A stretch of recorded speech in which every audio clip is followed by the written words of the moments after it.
Magkano nga ba ang sahod ng security guard sa cruise ship? Paalala lang mga kamarino, iba't ibang company, iba't iba ang policy, at iba't iba rin ang pasahod nila. Kaya huwag magtaka kung sa iba ay mas mataas or mas mababa. Pero ang sahod ng entry-level security guard sa cruise ship ay nagre-range sa $1,200 to $1,800. Sa peso naman, 67,000 pesos hanggang 100,800 kada buwan. At kung ikaw ay na-promote ng security supervisor, naglalaro sa $1,800 to $2,800. Or sa peso, nasa 100,800 pesos hanggang 156,800 kada buwan. At kung sakaling na-promote ka ulit at naging chief security officer ka sa barko, naglalaro ang sahod mo sa $3,000 hanggang $4,500. Or sa peso, naglalaro sa 168,000 pesos hanggang 250,000 pesos kada buwan. Paalala lang mga kamarino, binasi ko ang palitan sa dollar sa 56 pesos per dollar.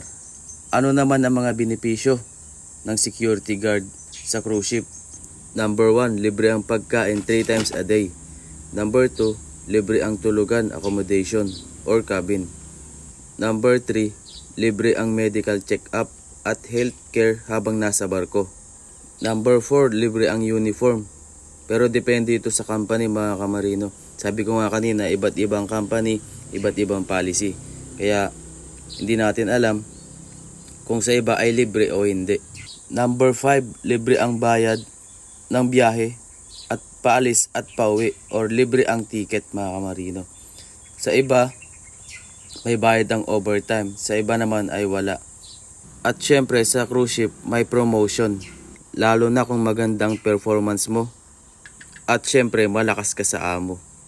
Ang mga security guard ay may vacation leave 2 to 3 months pagkatapos ng 6 to 10 months na kontrata. At syempre nakakapasyal ka sa iba't ibang bansa kung may oras ka ng libre lang. Lahat ng crew sa cruise ship or sa barko ay ganito ang benepisyo mga kamarino.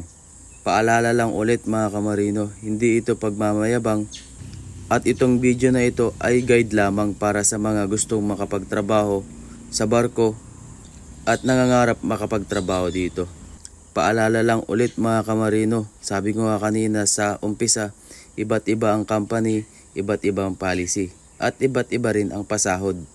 Kaya huwag magtaka kung sa iba ay mas mataas or mas mababa.